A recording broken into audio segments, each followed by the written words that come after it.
नमस्कार दोस्तों, आप सभी का स्वागत है आपके अपने चैनल मंशा जगत जननी में।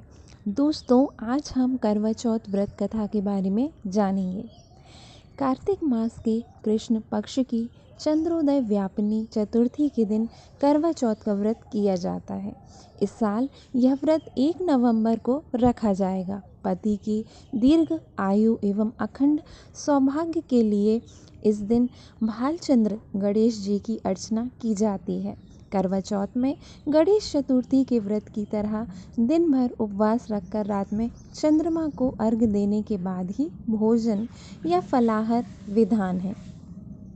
यह व्रत सौभाग्यवती स्त्रियां अपने परिवार की परंपरा के अनुसार करती हैं। इस व्रत को 12 या 16 वर्ष तक लगातार किया जाता है। इसके बाद इसका उद्यापन भी किया जा सकता है।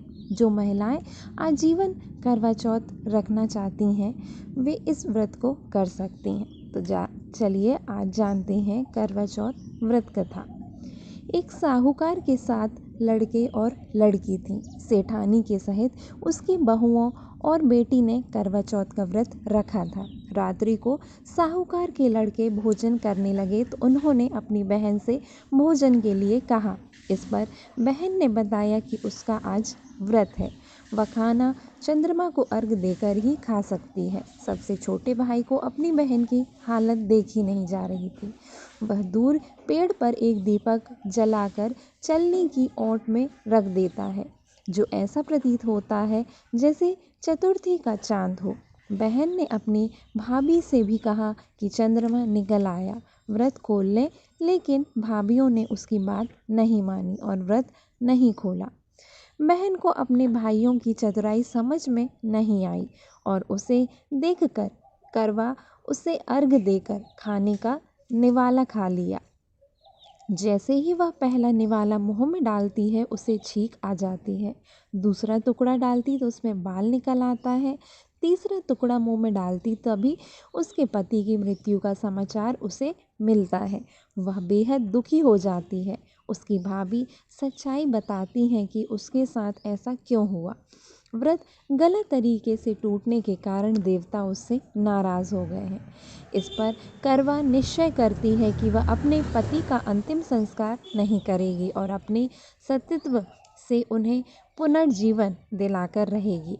सुकातुर होकर वह अपने पति के शव को लेकर 1 वर्ष तक बैठी रहती है और उसके ऊपर उगने वाले घास को इकट्ठा करती रही।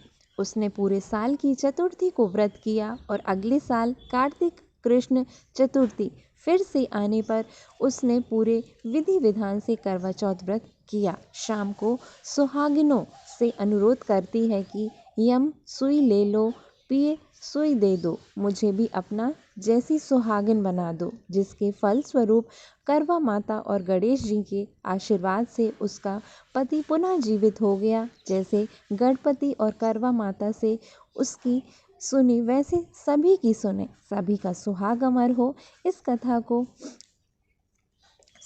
ऐसी कथा को पाने के लिए हमारे चैनल को लाइक करें, शेयर करें और सब्सक्राइब करें। मंशा जगत जननी को।